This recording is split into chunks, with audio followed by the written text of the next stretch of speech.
આજે આપણે બનાવીશું વેજ મેયો ફ્રેન્કી, જે ખાવામાં ખૂબ જ ટેસ્ટી લાગે છે. તો ચાલો બનાવવાની શરૂઆત કરીએ. તો સૌથી પહેલાં એક કઢાઈમાં 2 ચમચી તેલ લઈ લઈશું.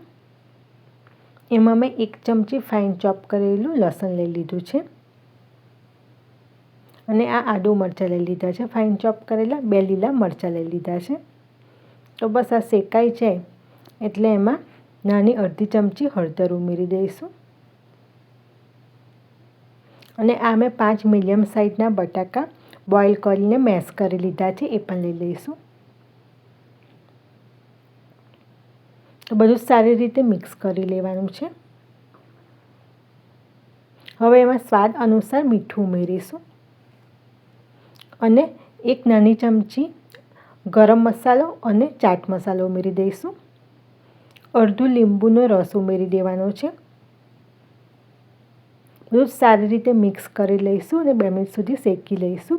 હવે થઈ ગયું છે સ્ટફિંગ તૈયાર. એમાં ધાણા ઉમેરી દઈશું. તો હવે લોટ બાંધી દઈએ.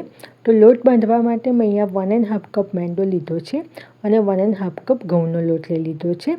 એમાં સ્વાદ અનુસાર મીઠું ઉમેરીશું. 3 ચમચી તેલ ઉમેરી દઈશું. તો બધું જ મિક્સ કરીને લોટ બાંધી દઈશું. અહીંયા મેં બંને લોટનું પ્રમાણ સરખું રાખ્યું છે. તમે એકલા મેંદાથી પણ લોટ બાંધી શકો છો અને મેંદાનો ઉપયોગ ના કરવો હોય તો ઘઉંના લોટથી પણ લોટ બાંધી શકો છો. તો લોટ સરસ તૈયાર થઈ ગયો છે. તો હવે એને આપણે 15 મિનિટ સુધી ઢાંકીને રહેવા દઈશું.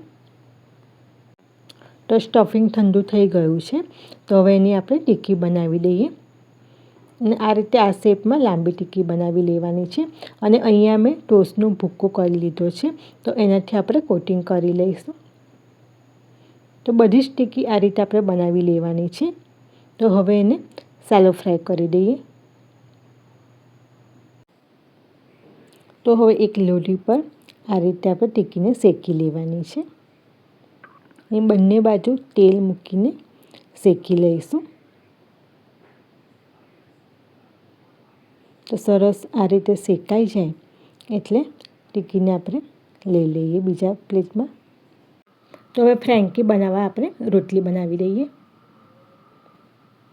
તો રોટલી આપણે આ રીતે વણી લઈશું. રોટલી વણાઈ જાય એટલે હવે એને શેકી લઈશું. તમે પહેલાંથી જ પણ રોટલી આ રીતે વણીને કાચી પાકી થોડી શેકીને રાખી શકો છો. રોટલી શેકવા માટે મેં અહીંયા બટરનો ઉપયોગ કર્યો છે. તો બસ રોટલી શેકાઈ ગઈ છે. તો હવે આપણે ફ્રેન્કી બનાવી દઈએ. 1 ચમચી મેયોનેઝ લીધું છે મેં અને નાની અડધી ચમચી શેજવાન ચટણી લીધી છે. તેને આ રીતે આપણે રોટલી ઉપર સ્પ્રેડ કરી દઈશું અને ટિક્કી લીધી છે એની ઉપર ટોમેટો કેચઅપ લગાવી લઈશું. અને આ મેં ડુંગળી અને કોબીજની આ રીતે ઊભી સ્લાઇસ કરી લીધી છે. તો એ પણ એની ઉપર મૂકી દઈશું. તમે તમારા ગમતા બીજા કોઈ પણ વેજીટેબલ, કેપ્સિકમ છે, ગાજર છે, એ પણ મૂકી શકો છો. ચાટ મસાલો એની ઉપર સ્પ્રિંકલ કરી દઈશું અને ચીઝ છીણી લઈશું.